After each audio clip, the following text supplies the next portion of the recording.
The overflow box widget. So இந்த overflow box widget என்ன பண்ணும்னா, நீங்க ஒரு கன்ஸ்ட்ரெயின்ட் கிரியேட் பண்றீங்கன்னா, அது வந்து ஓவர்ஃப்ளோ ஆகுதா இல்லையா? இத வந்து கண்ட்ரோல் பண்ண முடியுமா? அப்படின்னு சொல்லிட்டு செக் பண்றது தான் இந்த overflow widgetஓட வொர்க். ஸோ இதுல என்ன பண்றோம்னா, நம்ம சைல்ட் widgetஅ வந்து கன்ஸ்ட்ரெயின் மூலியமா கிரியேட் பண்றோம்.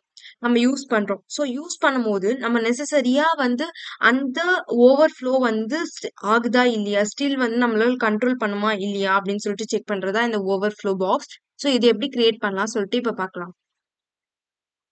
ஸோ ஃபர்ஸ்ட் இந்த சென்டர்ல நான் என்ன கிரியேட் பண்ணா வந்து கன்ஸ்ட்ரெயின் அப்படின்னு சொல்லிட்டு கிரியேட் பண்றேன். ஸோ இந்த கன்ஸ்ட்ரெயின் என்ன யூஸ் பண்ணுதுன்னா, நம்ம வந்து ஒரு அப்பியரன்ஸ் வந்து கஸ்டமைஸ் பண்றதுக்காக யூஸ் ஆகுது. ஸோ இதோட வித்தும் ஹைட்டும் நான் பேரலலா 100 குடுக்குறேன். எனக்கு ஃபாலோட் பை கலர் வந்து ப்ளூ கலர்ஸ். ஸோ நெக்ஸ்ட் வந்து ஓவர்ஃப்ளோ பாக்ஸ் வந்து சைல்ட்ல குடுக்குறேன். இந்த ப்ராப்பர்ட்டிலயும் எனக்கு மேக்ஸிமம் வித்தும் ஹைட்டும் 200 பேரலல்ல குடுக்குறேன். மறுபடியும் ஒரு கன்ஸ்ட்ரெயின் கிரியேட் பண்றேன். ஸோ இப்போ நம்மளுக்கு புரியும். ஒரு கண்டெய்னர் மாரி ஒரு கண்டெய்னர் இருக்கு. அதுக்குள்ள இன்னொரு கண்டெய்னர் இருக்கு. அது வந்து எனக்கு ஓவர்ஃப்ளோ ஆகணும். ஐ மீன் ஒரு கண்டெய்னருக்கு மேல இன்னொரு கண்டெய்னர் விராப் ஆயி இருக்கணும். ஸோ இதுக்கான கண்டிஷன் நான் வந்து ஒரு கலர் பேஸ்ல குடுக்குறேன். என்னோட கலர் பேஸ் ரெட்ல இருக்கேன். வித் ஒப்பேசிட்டி அப்படின்னு சொல்லிட்டு நான் ஒரு கண்டிஷன் குடுக்குறேன். ஸோ இது என்ன பண்ணும்னா, உங்களோட பேக்கிரவுண்ட் கலர் வந்து இந்த கன்ஸ்ட்ரெயின்ல கிரியேட் ஆகும். ஸோ நான் என்ன குடுத்துருக்கேன் 0.5 அப்படின்னு சொல்லிட்டு குடுத்துருக்கேன். ஸோ இந்த ஒப்பேசிட்டி என்ன பண்ணும்னா, உங்களோட உங்களோட கலர வந்து கண்ட்ரோல் பண்ணும். ஐ மீன் டிரான்ஸ்பரன்சியோட கலர வந்து விசிபிளா காமிக்கும் அப்படின்னு அர்த்தம்.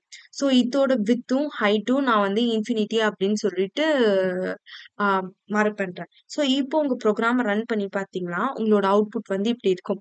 ஸோ ஃபர்ஸ்ட் நம்ம என்ன கண்டெய்னர் குடுத்துருக்கோம்? ப்ளூ அப்படின்னு சொல்லிட்டு குடுத்துருக்கோம். அவுட்டர் வந்து ரெட்ன்னு சொல்லி குடுத்துருக்கோம். ஸோ இந்த ஒப்பேசிட்டியோட வொர்க் என்னன்னா, டிரான்ஸ்பரன்சி கலர்ஸ் நீங்க குடுத்த ஒரிஜினல் கலர்ல இருந்து ஒரு வேறுபாடு வந்து இன்னொரு கலர் வந்து உங்களுக்கு ஃப்ளோ ஆகும். ஸோ இந்த மாதிரி டிரான்ஸ்பரன்சி வச்சு நீங்க வந்து வித் ஒப்பேசிட்டி அப்படின்னு சொல்லிட்டு மார்க் பண்ணீங்கன்னா, ஸோ இது வந்து டிரான்ஸ்பரன்சியா உங்களோட ஒரிஜினல் கலர்ல இருந்து கொஞ்சம் டிஃபர் ஆன கலர் வந்து ஷோ ஆகும். ஸோ இதுதான் வந்து ஓவர்ஃப்ளோ பாக்ஸ் அப்படின்னு சொல்லுவாங்க. ஸோ ஒரு பாக்ஸ்ல இருந்து இன்னொரு பாக்ஸ் வந்து நான் கிரியேட் பண்ணியிருக்கேன். அந்த நான் குடுத்த கலர்ல இருந்து ஓவர்ஃப்ளோ ஆயி நெக்ஸ்ட் ஸ்டெப்ல இருக்க கலர் எனக்கு விசிபிள் ஆகும்.